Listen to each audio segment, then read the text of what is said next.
Welcome back to Tech Talk. My name is Brian, and today I'm going to talk about the $27.7 billion app. So, in the year 2022, I'm pretty sure you are well accustomed to downloading apps, whether it be on your phone, on your desktop, computer, and it has become pretty much a mainstay of our time. This is a sample, this is a screen of the iTunes store on Apple, and just take a look at all of these apps. I mean, it's just amazing.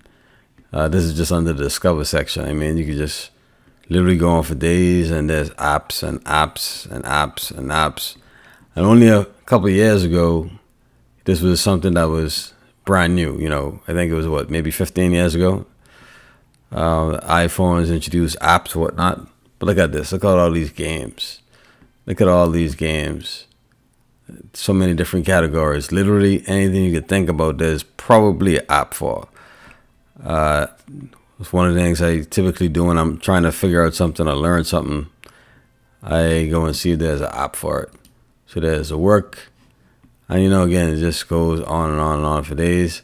If you take a look at your phone right now, I'm pretty sure you have at least 15 apps that you use, or might not use often, but it's amazing.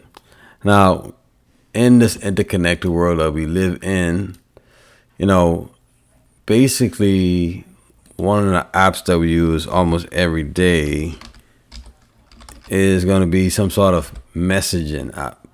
So if you put in messaging in the search right here, or messaging app, take a look at all these apps.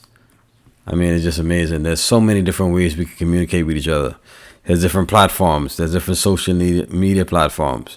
There's different platforms for messages, whether it's WhatsApp, Facebook. I mean, look at it. I mean, Telegram, AnyTalk, Text Now. I mean, you could literally go on for days.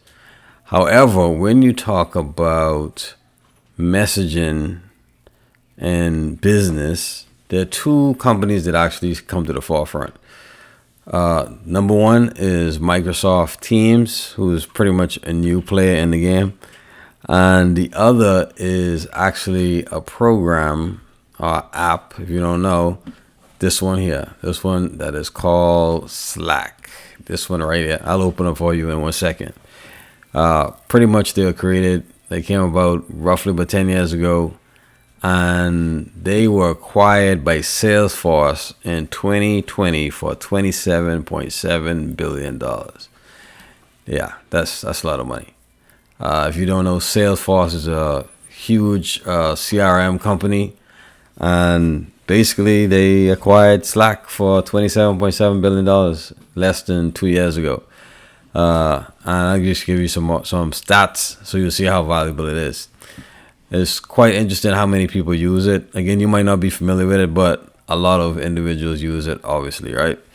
So let's look at how much revenue they had in the year 2020, from March 2020 to April 2021. They had a 43% increase, and they generated some $902 million in revenue. And again, that exact same year, they were acquired by Salesforce for $27.7 billion. I hate to be a broken record, but again, technology is where the money resides. Here's a breakdown of their revenue from 2014 when they pretty much launched. Their revenue in the first year was some $12 million. And then you'll see 2019, $401 million, 2020, $630 million.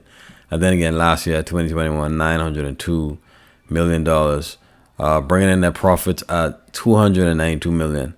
That overhead seems to be a lot. That's really high. However, $292 million is still a lot of money to profit.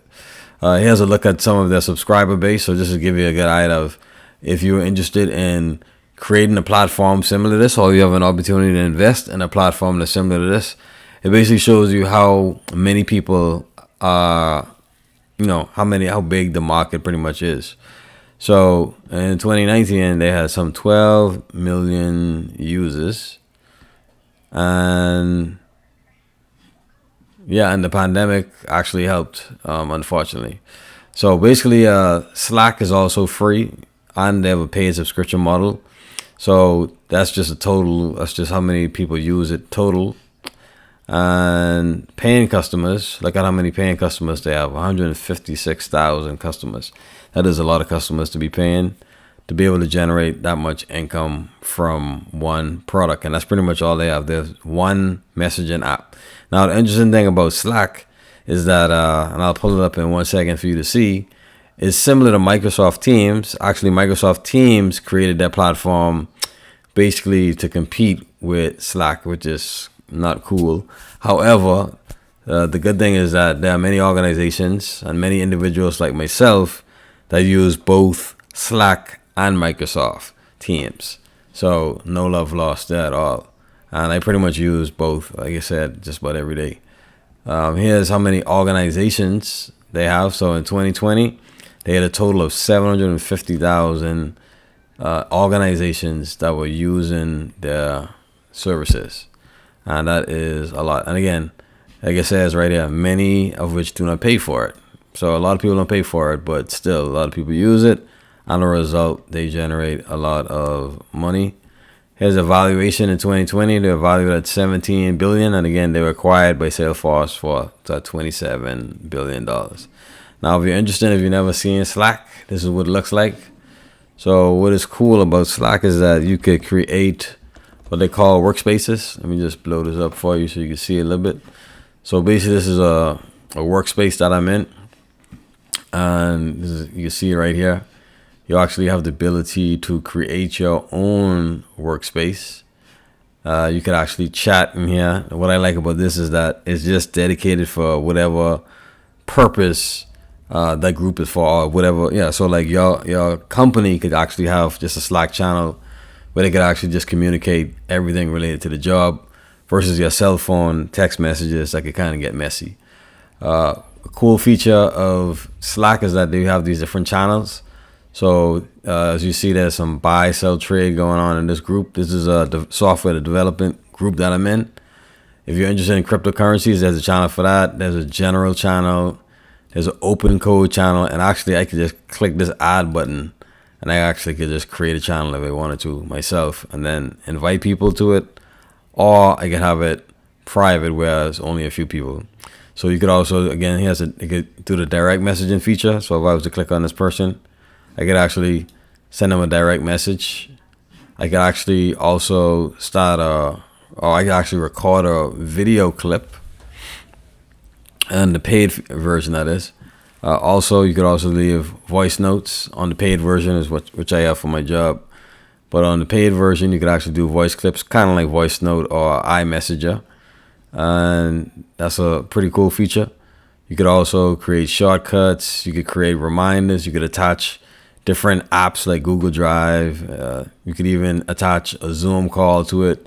So there's a lot of things that you could do with Slack, and it makes it a very, very popular choice for professionals in the world. So once again, just wanted to introduce you guys to this. Again, if you have an opportunity to be a part of any organization, whether it be an investor, sole proprietor, founder, whatever you wanna, whatever title you choose, the reality is that there's tons of money that's involved with this technology. So once again, my name is Brian. See you again in the next episode.